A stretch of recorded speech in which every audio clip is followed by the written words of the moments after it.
as of now, is what I'm thinking today, rather than what I was thinking about a few years ago. Okay, so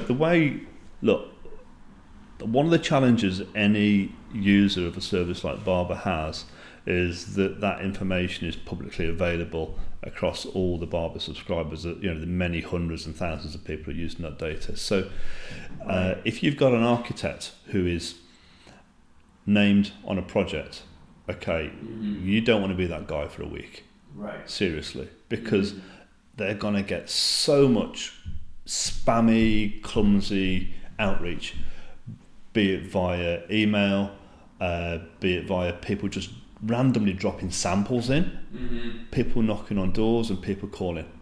Listen, you're getting all this information about your project you're working on shared with hundreds and thousands of people, and everyone thinks that they're the only people who are going to pick up the phone, right? They think, because I've got this information, all I've got to do is pick up the phone now and I'm in. That's not the way the world works. We kind of know that, but let's not kid ourselves. To cut through that noise, you've got to be different.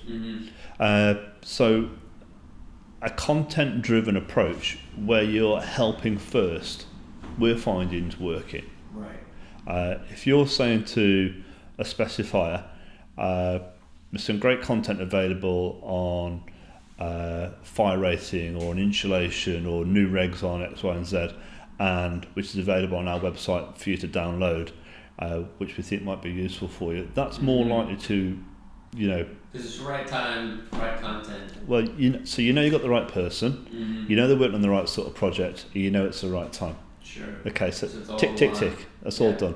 All you've got to do then is present them the right sort of information. So if you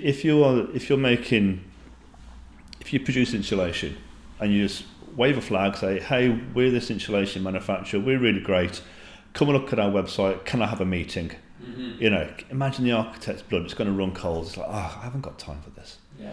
But if you're saying, if you're looking at the latest regs on efficiency, thermal efficiency, U values, all this kind of stuff associated with this type of project, so they're working on a school, for schools, if you're working on a project like this could be useful to you. Right. If you know the things that this person's working on the right sort of project, there's a higher probability they're going to say, actually, I'd like to know what the latest regs are. And they will read that blog post, they will come on your website, they will maybe download some content. They will then associate you as a trusted advisor, expert in your field, are more likely to consider you for use on that particular project.